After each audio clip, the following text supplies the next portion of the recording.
بڑی صورت ہے، نبی علیہ السلام کا سگا چچا تھا. آپ دیکھ لیں اتنا پکا کافر ہاشمی ہونے کے باوجود یہ واحد شخص ہے جس کے نام پہ پوری صورت قرآن میں اس کو کنڈیم کرنے کے لیے نازل ہوئی ہے. اس سے پتہ چلا کہ نسبت آپ کو فائدہ نہیں دے گی اگر آپ کی کرتوت صحیح نہیں ہوگے. اور اس نے نبی علیہ السلام کو بڑی تکلیفیں دی ہیں. مسند احمد میں آتا ہے نبی علیہ السلام، آپ کو پتہ ہے جب لوگ حج کے لیے آتے تھے، حج تو آپ کو پتہ ہے زمانے قدیم سے چل رہا تھا بگڑی ہوئی فارم میں، نبی علیہ السلام منا کے خیموں میں جا جا کے لوگوں کو دعوت دیا کرتے تھے. پہلے تو آپ کے 13 سال بڑے ٹف گزرے ہیں. تو جس خیمے میں لوگوں کی ذہن سازی کر کے باہر نکلتے تھے، پیچھے سے ان کا چچا داخل ہو جاتا تھا اور کہتا تھا کہ یہ تو جو آیا یہ تو مجنون اور پاگل ہے، میرا بھتیجا ہے، میں اسے جانتا ہوں، یہ پاگل ہے، اس کا بیچارے کا ذہنی توازن ٹھیک نہیں ہے، تم اس کی بات کو سیریس نہ لینا. آپ ذرا امیجن کریں کہ کتنی تکلیفیں نبی علیہ السلام نے کاٹی ہیں. اب ظاہر چچا سے لڑ بھی نہیں سکتے، رسپیکٹ کا رشتہ بھی ہے، بڑا بھی ہے. تو صحیح بخاری میں آتا ہے جب آپ کو اعلانیہ دعوت کا حکم آیا نا 3 سال کے بعد، تو نبی علیہ السلام صفا کی پہاڑی پہ چڑھ کے، جو آپ بچپن سے اپنی کتابوں میں پڑھ رہے ہیں، تو آپ صلی اللہ علیہ وآلہ وسلم نے اس وقت عرب کا ایک کلچر تھا کہ جب کبھی اپنی قوم کو یعنی کسی خطرے سے آگاہ کرنا ہوتا تھا نا، تو جس شخص کے پاس وہ خطرے کی خبر آتی تھی تو وہ اونچی پہاڑی پہ چڑھ کے نا تو وہ اناؤنسمنٹ کرتا تھا یا صباحا، ہائے وہ بری صبح، یعنی وہ اور اناؤنسمنٹ کرتا تھا کہ فلاں قبیلہ تم پہ حملہ آور ہونا. ظاہر لوٹ ماری کرتے تھے نا عرب کے لوگ. تو نبی علیہ السلام نے اس طریقے کو یوٹیلائز کیا جس طرح ہم یوٹیوب کو یوٹیلائز کر رہے ہیں پازیٹیو کام کے لیے. ہم بھی یہی کہہ رہے ہیں یا صباحا، مولوی نے تو صبح بھی آخرت برباد کر چڑی جائے، باچے جاؤ، ٹھیک ہے، چیخ چیخ کے کہہ رہے ہیں. نبی علیہ السلام نے بھی اس وقت یہ ٹیکنالوجی یوز کی، آپ صفا پہ چڑھ گئے اور آپ نے یہ آواز بلند کی تو سارے لوگوں کو جمع کیا. اور پھر آپ علیہ السلام نے جب لوگ جمع ہو گئے باقاعدہ دعوت بھی کی، سیدنا علی کو گھر گھر بھی بھیجا، یعنی اکرام مسلم بھی کیا، جس طرح آپ کو ہم انشاءاللہ آج ختم قرآن کے اوپر بریانی کھلائیں گے انشاءاللہ. تو آپ صلی اللہ علیہ وآلہ وسلم نے وہاں پہ کہا کہ اگر میں کہوں کہ اس پہاڑ کے پیچھے سے ایک فوج آ رہی ہے جو تم پہ حملہ آور ہونے والی ہے، جو کہ عرب کے کلچر میں تھا لوٹ مار والا، تو انہوں نے کہا آپ صادق اور امین، ہم نے آپ کو بھی جھوٹ بولتے ہوئے نہیں پایا، تو یقیناً ہم آپ کی تصدیق کریں گے. تو آپ علیہ السلام فرمایا پھر میں تمہیں خبر دیتا ہوں، تمہیں مر کے اپنے رب کے حضور پیش ہونا ہے، ایک اللہ کو مانو، اس کے ساتھ کسی کو شریک نہ ٹھہراؤ. ساتھ ہی ان کے چہرے لٹک گئے، توحید کی بات سن کے چہرہ تو لٹکتا ہی ہے. تو یہ زیادہ خبیث تھا ابو لہب. تو اس نے نبی علیہ السلام کے بارے میں بکواسات کیے، آپ کو بددعائیں دیں، گالیاں دیں کہ تو نعوذ باللہ تیرے ساتھ یہ ہو، تو نے اس کام کے لیے ہمیں بلایا تھا. اب اللہ تعالیٰ کو اس بات کے اوپر بڑا غصہ آیا، تو اللہ تعالیٰ نے اس کے ساتھ پھر وہی سلوک کیا جس کا وہ حقدار تھا. نبی علیہ السلام تو آپ کو پتہ ہے ایک اخلاق کے اعلیٰ ترین درجے پہ تھے، آپ وہ زبان کبھی اس طرح کی یوز نہیں کرتے تھے. لیکن اللہ تو اللہ ہے، اپنے کسی بندے کو بعد ازالی کا زنیم بھی کہہ دے کہ اس گستاخ کی تو اصل میں خطا ہے، یہ تو آؤٹ آف ویڈلاک پیدا ہوا ہے، یہ تو حلالی ہے نہیں ہے، ولید بن مغیرہ کو. اللہ تو اپنے بندوں کو کچھ بھی کہہ سکتا ہے. تو اللہ نے اپنے نبی کے دفاع میں جو اس نے بددعائیں دی تھیں اس کانٹیکسٹ میں، یہ بعض کافر بھی صورت کے اوپر اعتراض کرتے ہیں کہ یہ تمہارے رب کی تو لینگویج ہی بڑی عجیب ہے، وہ تو بددعائیں، وہ تو ایک بوڑھی اماں کی طرح بددعائیں دیتا ہے. تو یہ ایسا نہیں ہے، ایک پورا کانٹیکسٹ ہے اس کے اندر. تبت یدا ابی لہب وتب، ٹوٹ جائیں ابو لہب کے دونوں ہاتھ اور وہ تباہ و برباد ہو گیا. اس میں اللہ نے پیش گوئی کر دی کہ یہ اب اسلام بھی قبول نہیں کرے گا. اس صورت کے بعد 10 سال وہ زندہ رہا ہے، قرآن کو جھوٹا ثابت کر سکتا تھا اسلام قبول کر کے، کہ قرآن تو کہہ رہا ہے کہ تو دوست کی ہے، تو دیکھ میں کلمہ پڑھ لیا، لے عمر دوزے کی سوٹ کے دسو. لیکن نہیں سر، جب ختم اللہ علی قلوبہم وعلی سمعہم وعلی ابصارہم ہو جائے تو پھر سر دنیا کے سارے علماء، مشائخ، انبیاء، فرشتے مل کے بھی کسی کو کلمہ نہیں پڑھا سکتے. انک لا تہدی من احببت ولکن اللہ یہدی من یشاء. اے نبی، جس سے تم محبت کرتے ہو تم اسے ہدایت نہیں دے سکتے، بلکہ اللہ جسے چاہتا ہے ہدایت دیتا ہے. یہ بڑا کریٹیکل ایشو ہے میرے بھائیوں. ما اغنی عنہ مالہ وما کسب، اسے کوئی فائدہ نہیں پہنچایا اس کے مال نے اور جو کچھ وہ کمات کے جوڑتا رہا، کوئی چیز اس کے کام نہیں آئے گی. سیصلی نارا ذات لہب، ان قریب وہ جھونک دیا جائے گا شعلوں والی آگ میں. وامرأتہ حمالۃ الحطب، اور اس کی جو بیوی ہے وہ بھی بدبخت ایندھن اٹھانے والی ہوگی. دنیا میں وہ یعنی اس کے بارے میں مشہور ہے کہ وہ لکڑیوں کے گٹھے اٹھا کے لاتی تھی، لیکن بعض مفسرین نے یہ کیا کہ قیامت والے دن وہ اپنے خاوند کے لیے ایندھن بن رہی ہوگی، اس اعتبار سے کہ یہ بھی دوزخ میں چل رہی ہوگی، اور وہ بھی اسی طریقے سے دشمن تھی، سخت دشمن تھی نبی صلی اللہ علیہ وآلہ وسلم کی۔ فی جیدہا حبل من مسد، اور اس کے گلیے میں قیامت والے دن اس رسی کا پٹا ہوگا، یعنی جس رسی میں وہ باندھ کے لاتی ہے نا لکڑیاں، گھر کے کام کاج کرتی ہے، یہی اس کے گلے میں پٹے کے طور پہ ڈالا جائے گا۔ اب پتہ نہیں یہ اگر آپ تفاسیر اٹھائیں نا تو جو الفاظ انہوں نے نبی علیہ السلام کے لیے استعمال کیے نا، ان ساروں کا اللہ تعالیٰ نے پریسائز انداز میں اس میں جواب دیا۔ اور یہ دیکھیں ایسی لعنتیں اس کے اوپر پڑی ہیں کہ مسلمانوں کی جہری نمازوں میں اکثر یہ صورت پڑھی جاتی ہے، کیونکہ اس کا جوڑا بنتا ہے سورہ اخلاص کے ساتھ۔ تو پہلی رکعت میں تبت یدا پڑھتے ہیں، دوسری میں سورہ اخلاص۔ عموماً جو لوگ سورہ اخلاص پڑھنا چاہتے ہیں، کیونکہ ان بیچاروں کے دماغ میں یہ بھی ہوتا ہے نا کہ وہ جی ترتیب نہیں الٹ کر سکتے، یہ بھی غلط مسئلہ میں نے بتایا، اور پھر وہ کہتے ہیں کم از کم 2 سورتوں کا وقفہ ہونا چاہیے، ورنہ تو پہلی میں آپ اذا جاء نصر اللہ والفتح اور دوسری میں پڑھ سکتے ہیں۔ وہ کہتے ہیں نہیں، بیچ میں ایک سورت ہے، 2 کا کم از کم وقفہ، چونکہ کہانیاں بنائی ہیں تو ایک کہانی کو بچانے کے لیے کتنی کہانیاں پھر اور چلنی پڑتی ہیں۔ میرے نبی سا ہے ہی کوئی نہیں، تیرے بابے تے شے ہی کوئی نہیں۔ یہ ایک جملہ، یہ جس نبی اسلام وہ رز پڑھتے تھے نا، انا النبی لا کذب، انا ابن عبد المطلب، میں نبی ہوں، اس میں کوئی شک نہیں، میں عبد المطلب کا بیٹا ہوں۔ اس زمانے میں قبائلی سسٹم میں یہ بہت بڑی بات ہوتی تھی۔ عبد المطلب ظاہر ہے وہ مکے کے سردار تھے، اور پھر عبد المطلب وہ شخصیت تھے جنہوں نے ابرا سے کہا تھا کہ میرے اونٹ تو واپس کرنا کعبہ جس کا ہے وہ خود حفاظت کرے گا۔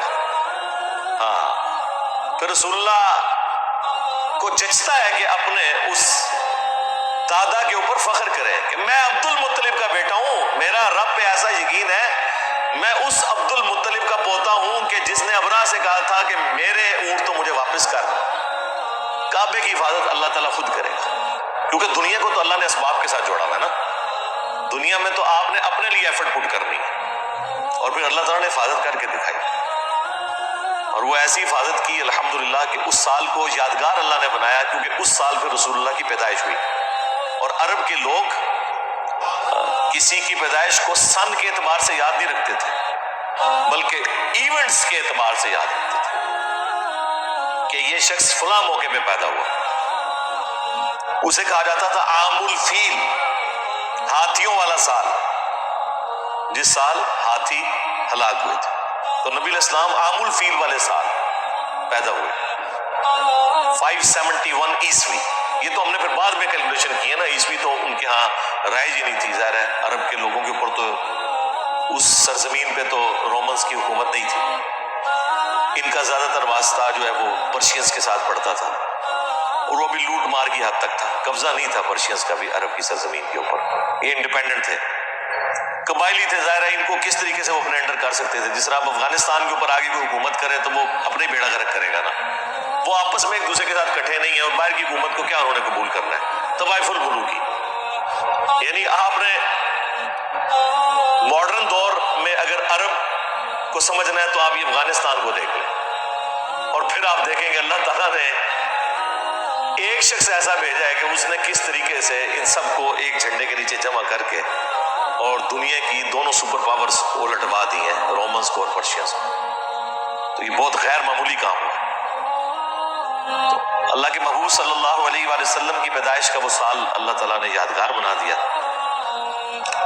ابھی ایک فلم آئی ہے محمد کے نام سے صلی اللہ علیہ وسلم، ابھی یوٹیوب پہ انہوں نے 2-3 ہفتے پہلے اسے نا اردو ڈبنگ کے ساتھ اپلوڈ کیا ہے، ایران والوں نے وہ فلم بنائی تھی، اور وہ انگلش میں بھی آ چکی بھی ہے، اور اردو زبان میں چند ایک کلپس پہلے آئے تھے، اب پوری آ گئی ہے۔ ویسے وہ آپ لوگ فلم ضرور دیکھیں، کیونکہ ابھی تازہ تازہ اپلوڈ ہوئی ہے، تو وہ یوٹیوب کی نا سجیشن میں آ رہی تھی۔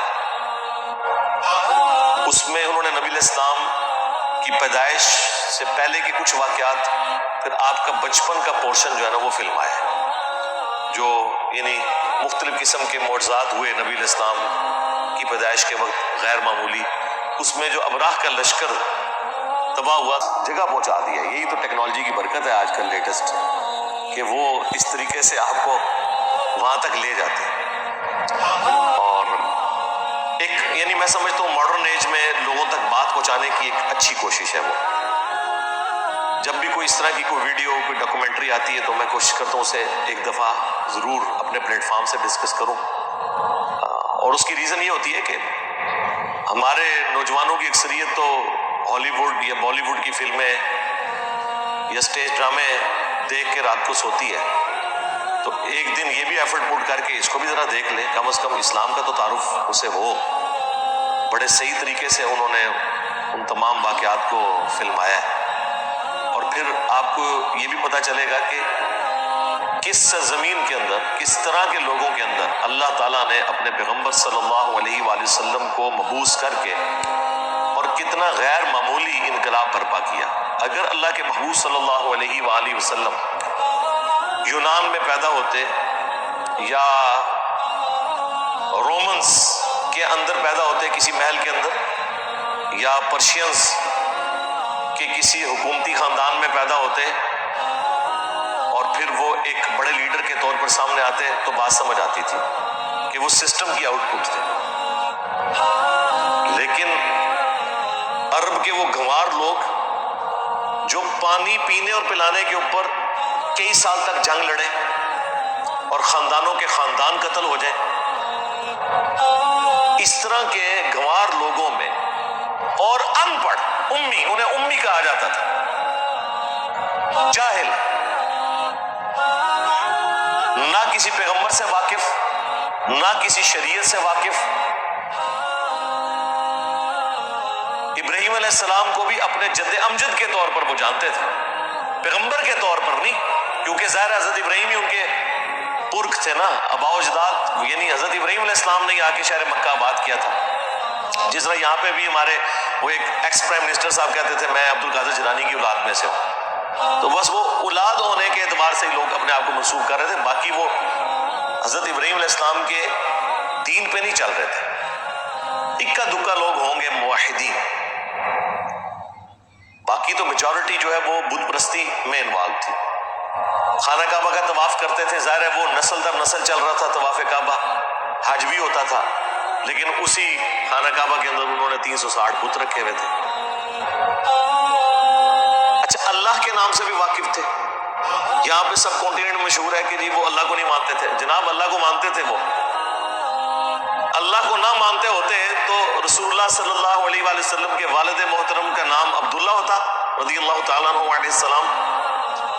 اور کسی حد تک بعض لوگوں میں توحید بھی تھی. عبداللہ نام اس لیے رکھا ہے نا، اللہ کا کانسیپٹ تھا. ہاں وہ یہ کہتے تھے اللہ کے ساتھ یہ چھوٹے چھوٹے دیوتا بھی ہیں، سب آرڈینیٹس ہیں اس کے، چھوٹے آلہہ ہیں. وہ بڑا آلہہ ہے، یہ چھوٹے آلہہ. اسی لیے صحیح مسلم شریف میں ان کی جو تلبیہ کے الفاظ آئے ہیں، لبیک اللہم لبیک، تو وہ بولتے تھے لیکن ساتھ بولتے تھے کہ تیرا کوئی شریک نہیں سوائے اس کے کہ جس کو تو نے اپنا شریک بنایا ہوا ہے اور اس کا مالک بھی تو ہے. وہی گل جڑی ایتھے کردے نے بزرگاں نے پیچھے بھی اللہ ہی ہے جی. ہاں سرکار تواڈے وڈے بھی یہی کہندے سن کہ لات عزا منات کے پیچھے بھی اللہ ہی ہے. سب سے بڑا جھوٹ اس سب کانٹیننٹ میں یہ بولا گیا ہے کہ مشرکین عرب اللہ کو نہیں مانتے تھے، لہٰذا قرآن کی جتنی توحید ہے وہ ان لوگوں کے بارے میں جو اللہ کو نہ مانے یا جو بت پرستی کریں، کیونکہ انہوں نے اپنی قبر پرستی چمکانی تھی، توحید سے انہوں نے آنکھیں بند کرنی تھی. شیطان نے انہیں یہ پٹی پڑھا دی. اس سے بڑا کیا جھوٹ ہوگا. قرآن میں درجنوں جگہ یہ ٹاپک ڈسکس ہوا ہے. سورۃ المومنون میں تو بڑی شان سے آیا ہے کہ ان سے پوچھو کہ زمین و آسمان کا مالک کون ہے، یہ کہیں گے اللہ. ان سے پوچھو کون جو ہے وہ مردہ زمین کو زندہ کرتا ہے، یہ کہیں گے اللہ. کتنے سوالات پوچھے گئے ہیں. تو اینڈ پہ اللہ تعالیٰ فرماتا ہے اگر یہ سب کچھ تم مانتے ہو کہ اللہ کرتا ہے، پھر کہاں اوندا منہ گرتے ہو اللہ کے ساتھ اور ہستیوں کو کیوں شریک کرتے ہو. تو جھگڑا وہاں پہ بھی شریک کرنے لگا تھا. اور وہ بھی یہ کہتے تھے پیچھے اللہ ہی ہے. ہاں ایک آپ ڈفرنس کہہ سکتے ہیں تھا، جس طرح میں کہتا ہوں چشتی رسول اللہ اور اشعری رسول اللہ والے فتوے سے اس لیے بچ گئے، آپ لوگوں کے فتوے سے، میرے سے تو نہیں بچیں گے، کہ انہوں نے اپنے آپ کو امتی نبی نہیں کہا، صرف کلمہ پڑھایا اور کہا میں کیا ہوں، ایک کمینہ غلام ہوں. واقعی کمینہ ہی نکلے، کمینہ غلام ہوں. اینڈ پہ یہ کہہ دیا غلام اور قادیانی دجال سے غلطی ہوئی کہ اس نے اپنے آپ کو امتی نبی کہہ لیا. مشرکین عرب سے یہ غلطی ہوئی کہ انہوں نے کہا یہ چھوٹے آلہہ ہیں، چھوٹے خدا ہیں، اور ان کا مالک بھی اللہ ہی ہے، لیکن خدا کا لفظ بول دیا آلہہ. انہوں نے ان چھوٹے آلہہ سے بھی بڑا درجہ دیا ہوا ہے اپنے ان بابوں کو جو مر چکے ہوئے قبروں میں پڑے ہوئے، لیکن ان کو آلہہ نہیں کہتے. یہ کہتے ہیں جی اللہ نے بندہ ہی نہیں رہا جی، پیچھے سے اللہ ہی ہے. یہ جو بندہ کہہ کے نا، یہ اسی طریقے سے ہے جس طرح وہ بزرگ کہہ کے اپنے بابوں کو بچاتے ہیں اور امتی نبی کہنے والے کفر کے فتوے کی زد میں آ جاتے ہیں. یہ جو ہے وہ دیکھیں کیسی انالوجی، کتنے گیا دماغ میں، کہتے ہیں پتہ نہیں کتنے کتنے دماغ جاتا ہے. دماغ اس لیے جاتا ہے میرے بھائی کہ ہم نے اس فیلڈ میں ایفرٹ پٹ کی ہے میرے بھائی، اپنے نبی کا درد ہے ہمارے سینے میں، اس لیے تو ہم جو ہے وہ بانگے دول یہ نعرہ لگاتے ہیں میرے نبی سا ہے ہی کوئی نہیں، تیرے بابے تھے شے ہی کوئی نہیں. تو آپ بھی رسول اللہ کے لیے حمیت رکھیں صلی اللہ علیہ وآلہ وسلم، تو آپ کے اندر بھی یہ حکمت آ جائے گی کہ یہ باتیں کہاں سے ایکسپلور ہوگی. یہ عرب کی اس سرزمین کے اندر جہاں اس طرح کا سسٹم ہو، ایک شخص پیدا ہو اور وہ بھی 40 سال تک اس کی زندگی ایک ڈائنامک لائف ہو، کوئی کسی پادری کی صحبت نہیں، کسی مذہبی پرسنالٹی کی صحبت نہیں، کسی فلاسفر کی صحبت نہیں، کسی شاعر کی صحبت نہیں. بخاری مسلم میں آیا کہ میں بچپن میں چند دراہم کے اگینسٹ مکہ کے لوگوں کی بھیڑ بکریاں چرایا کرتا تھا. نبی علیہ السلام یہ کرتے تھے. اور ظاہر اس زمانے میں مکے کے سردار ہونے کا مطلب یہ نہیں ہے کہ کوئی بلینئر ہوگا، وہ ایک آنری پوسٹ ہوتی تھی، باقی محنت تو سب کو کرنی پڑتی تھی. پیسہ بنو امیہ کے پاس تھا. بنو ہاشم جو ہے نا ہماری طرح درویش لوگ، بس اللہ کے گھر کی خدمت کرنی، اللہ اللہ کرنا، اس کی وجہ سے ان کے پاس وہ حرم کی خدمت تھی. پیسہ سارا بنو امیہ کے پاس. اور یہ بنو ہاشم اور بنو امیہ کی جو ایک نسل ہے وہ رسول اللہ کی بعثت سے پہلے کی تھی، وہ بھی آپ کو وہاں پہ نظر آئے گی. یہ جو ابو لہب کی بیوی تھی نا ام جمیل، بہت خوبصورت تھی، مشہور تھا، اس لیے اس کا نام ہی پڑ گیا ہوا تھا. یہ رسول اللہ کے والد عبداللہ کے ساتھ شادی کرنا چاہتی تھی، لیکن اللہ کو تو کچھ اور ہی منظور تھا. اس لیے جب نبی علیہ السلام پیدا ہوئے، یہ خود تھی اس وقت بانجھ، تو یہ رسول اللہ سے بچپن سے ہی حسد کرتی تھی، ایک ان کے والد کی وجہ سے، پلس رسول اللہ کی والدہ سیدہ آمنہ سلام اللہ علیہ، ان کے ساتھ بھی بغض رکھتی تھی. اور بغض کا یہ عالم تھا کہ اس کی ایک لونڈی تھی سوائبہ، وہ عبد المطلب نے ہائر کی دودھ پلانے کے لیے، وہاں پہ رواج تھا، اس نے وہ اپنی لونڈی واپس بلوا لی. کیا ایسی کوئی حدیث ہے صحیح بخاری میں کہ نبی صلی اللہ علیہ وآلہ وسلم کی پیدائش کی خوشی میں ابو لہب نے اپنی لونڈی صوبیہ کو آزاد کیا، جس کا فائدہ اس کافر کو بھی مرنے کے بعد ہوتا رہا، عذاب میں تخفیف ہوتی رہی؟ ہاں یہ لفظ جو ہے نا صوبیہ، یہ اردو میں بولا جاتا ہے، اصل میں لفظ ہے سویبہ، سویبہ، ٹھیک ہو گیا؟ جیسے سلیم لفظ بولا جاتا ہے، عربی میں لفظ سلیم نہیں ہے، سلیم ہے. یہ بخاری میں موجود ہے، یہ بڑی مشہور حدیث ہے، اس لیے مجھے اس کا نمبر بھی یاد ہے 5101 انٹرنیشنل نمبر کے مطابق، کہ ابو لہب کی ایک لونڈی تھی سویبہ، اس نے آ کے نبی علیہ السلام کی پیدائش کی خبر دی ابو لہب کو کہ تیرے چھوٹے بھائی کے گھر جو کہ فوت ہو چکا تھا، یتیم بچہ پیدا ہوا، تو اس کو بڑی خوشی ہوئی. تو اس نے خوشی میں یوں اشارہ کر کے نا سویبہ کو آزاد کر دیا. اور یہ وہ لونڈی ہے جس نے نبی علیہ السلام کو اپنا دودھ بھی پلایا تھا. یعنی آپ کی، آپ سمجھ لیں رضائی والدہ بھی بنتی ہے، رضائی ماں. تو عروہ جو ہے نا تابعی، جو سیدہ عائشہ کے بھانجے ہیں اور عبداللہ ابن زبیر صحابی کے چھوٹے بھائی ہیں، عروہ ابن زبیر، اسماء بنت ابی بکر کے بیٹے، وہ بیان کرتے ہیں کہ یعنی ابو لہب کے گھر والوں میں سے کسی نے خواب میں دیکھا، پوچھا کیا ہوا؟ ان کا جب سے تم سے جدا ہوا ہوں نا کوئی اچھا وقت نہیں دیکھا، البتہ جو میں نے سہیبہ کو آزاد کیا تھا نبی علیہ السلام کی پیدائش کی خوشی میں، اس کی وجہ سے اللہ تعالیٰ مجھے اس انگلی سے ایک مشروب پلاتا ہے۔ یہ یعنی تھوڑی سی فائدہ ہوتا ہے، عذاب میں تھوڑی بہت تخفیف ہو جاتی ہے۔ اب بعض لوگ کہتے ہیں یہ روایت منقطع ہے، امام بخاری نے سند نہیں بیان کی، عروہ بیان کر رہا ہے، خواب ہے، یہ وہ، ہم ان پیسوں میں نہیں پڑتے۔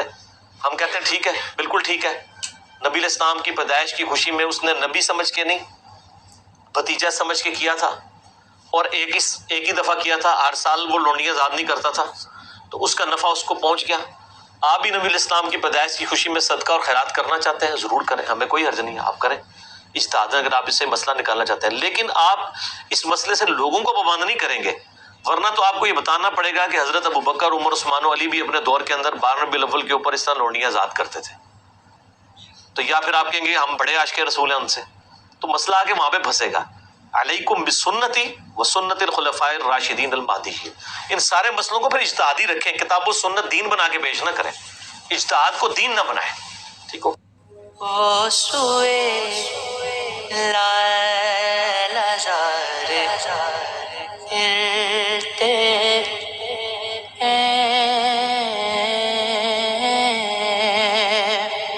وہ سوئے لال زار پھرتے ہیں،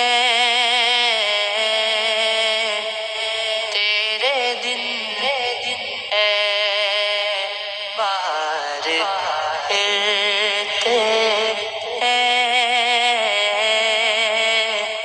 تیرے دن اے بہار پھرتے ہیں، جو تیرے در سے یار